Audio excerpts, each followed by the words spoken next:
Hey guys, how you doing? Today we're going to talk about kind of a continuation on yesterday's video regarding the big news that was revealed in the novelization of The Rise of Skywalker, Episode 9, and that is that Palpatine was a clone in Episode 9.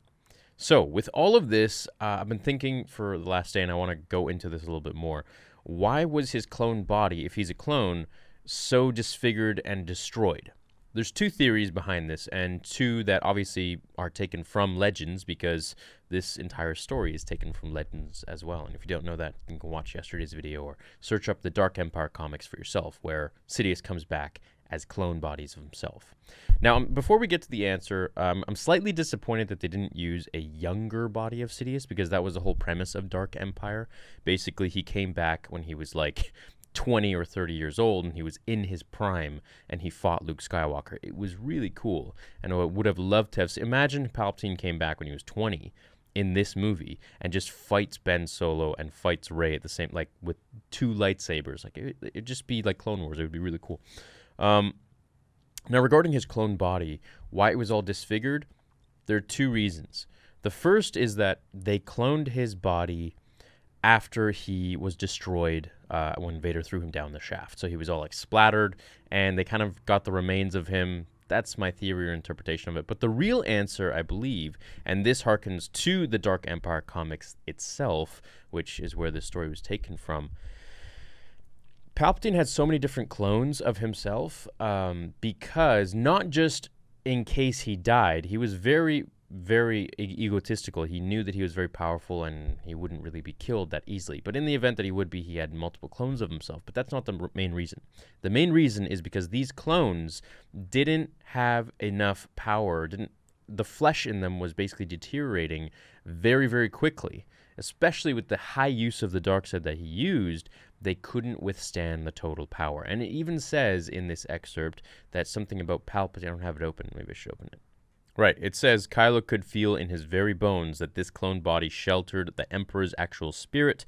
It was an imperfect vessel, though, unable to contain his immense power. It couldn't last much longer. And above this, it says, his eyes were filmed over with milky blindness, so he couldn't see, and vials punctured his neck. All the vials were empty of liquid, save one, and this is where it's all at, which was nearly depleted. Kylo peered closer. He'd seen this apparatus before, too, when he'd studied the Clone Wars as a boy. The liquid flowing into the living nightmare before him was fighting a losing battle to sustain the Emperor's putrid flesh. So the liquid was basically sustaining his skin, and I suppose that's why he looked so different. A lot of people were wondering, well, if this is Palpatine, why doesn't he look the same? Why doesn't he have the same scars, the same disfigurement? His face isn't as melted as it was from Revenge of the Sith or Return of the Jedi. So what's the reason behind that? And I say because this was just a clone body that the flesh was completely deteriorating and he needed all these liquids, and I guess he was running out. I guess they needed to go get more of those liquids. And who brought him back? Well, that's a theory that I don't really have an answer to, but I think basically Sith cultists, all those Sith worshippers that he had in the audience there in the stadium, I think they helped resurrect him somehow. Now, how does this tie into Star Wars? It ties into Star Wars because of The Mandalorian. The Mandalorian is all about cloning. We have the Kamino cloner, the Doctor there himself, Dr. Pershing.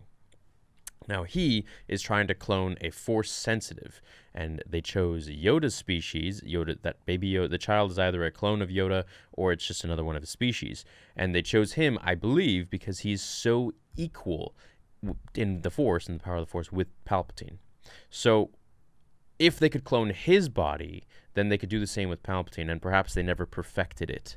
And because the Mando stole the child and they weren't able to complete their research or anything like that, they couldn't perfect the ability to clone a Force-sensitive body into another body with that high of Force sensitivity. I don't know. These are just different theories that I'm coming up with here, but the main thing here is why he didn't look the same, I believe, is because his flesh just kept deteriorating, and this is something that was even especially noted in the Dark Empire comics, right? So we even see it right here on one of the pages. Long ago, let's make it fun.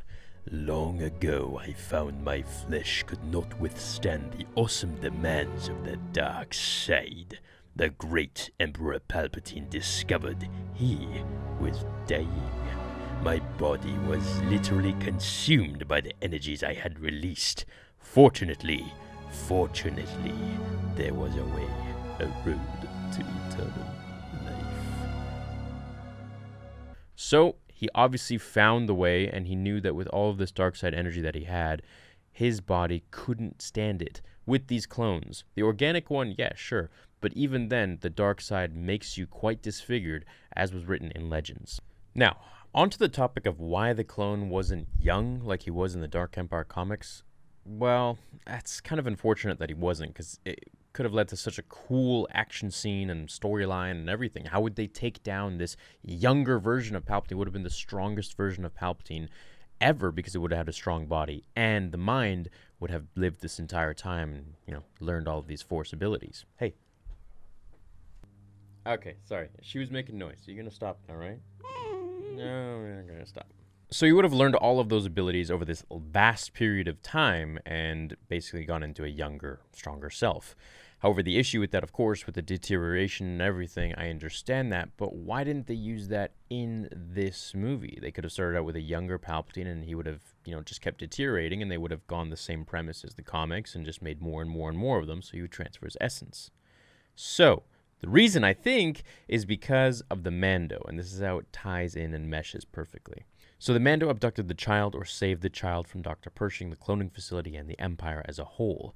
This basically took their ability entirely, the Empire's ability to understand how to clone a younger Force sensitive into another younger Force sensitive, possibly, and eliminate that entire deterioration process that we see in The Rise of Skywalker. And maybe this is, you know, the Mando plays a big part in the entire saga now, or at least in the sequel trilogy, because he took away their ability to understand how to do this. That's why Snoke is old, that's why Snoke is always deteriorating, that's why Palpatine's deteriorating. There seems to be a common theme, and I think they never really cracked the code of youth, the fountain of youth, with cloning Force sensitives, and I think that might be the issue here, and that's how it could maybe tie in perfectly. I don't know. Now, what I think could happen in Mando Season 2 is we're going to get a completely different kind of season. You know, the first season was introducing the Mando and the child and this and that, and what the Empire is kind of doing in this sort of in-between period between Episode 6 and Episode 7. Sort of everything is in disarray. I think we're going to go, and I've said this before in some other videos, I think that he has to take the child back to Yoda's species, and we don't know Yoda's species, so we're just going to say Yoda's species. It's like the most mysterious creature in all of Star Wars, pretty much. There's only been 2 of them that we've seen. Well, now 3. There's Yoda, Yaddle, and the child. So I think what's going to happen is that the Mando has to track down where this child is from. And one of the people who really knows Yoda, of course, is Luke Skywalker. So he's going to go through this Easter egg hunt throughout the galaxy, and people are going to point him in the direction of this Jedi. And then I feel like at the very end, as we, you know, discover more lore and more Jedi stuff, and, you know, he goes maybe to the temple and this and that, which is now corrupted by the, or actually, no, has fallen, because this is after Return of the Jedi. So I'd love to see where it's at in canon now. So he could go there, he could go to all these different places and try to find where Luke Skywalker really is, and try to, you know, meet other Jedi and so, you know, so on and so forth. And in doing that, at the end, he comes across Luke Skywalker, and Luke looks at the child and recognizes, you know, what exactly this is and where to take it, what to do with it. So that's a really big cliffhanger. I mean, just imagine if that would happen, everyone would be on board for Season 3, of course, if they're not already. So tons of things they can do, tons of different theories I have and speculations. Regarding how this all ties in with Episode 9, I really think they're pushing the whole cloning thing, as we saw in The Mandalorian, and as we see now in the novelization, that Palpatine was indeed a clone. So since that theory, and mind you, this is just a theory, these are just me putting things together from Legends for you guys. That theory is out of the way. Let's say we can accept or at least acknowledge it's a possibility. The other thing that I wrote down is that he wanted Rey to strike him down so that his Sith spirit lives on in her. So it's kind of right there in plain sight, and this all just makes sense now. He wanted to transfer his essence into her body, and basically just that's how he would continue living. So it would never really be Rey. It would be more so Rey with Sidious inside of her, and he would be controlling her, and she would be more on the dark side and all that. I think he just needed her to open up that darkness within her, and once she opens that vessel, the floodgates, he can just go right in and then take over her whole body and her mind. Now, the reason he chose her and wanted her this whole time is because she obviously has the organic tissue from Palpatine, since she is his granddaughter. Why he wouldn't do this with his son? Possibly his son was useless and didn't have the Force. I don't really know.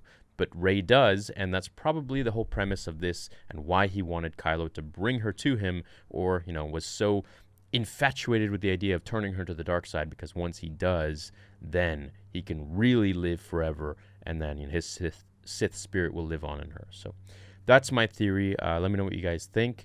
Hope you enjoyed this little theory and breakdown, and see you guys in tomorrow's video. Have an awesome rest of your day.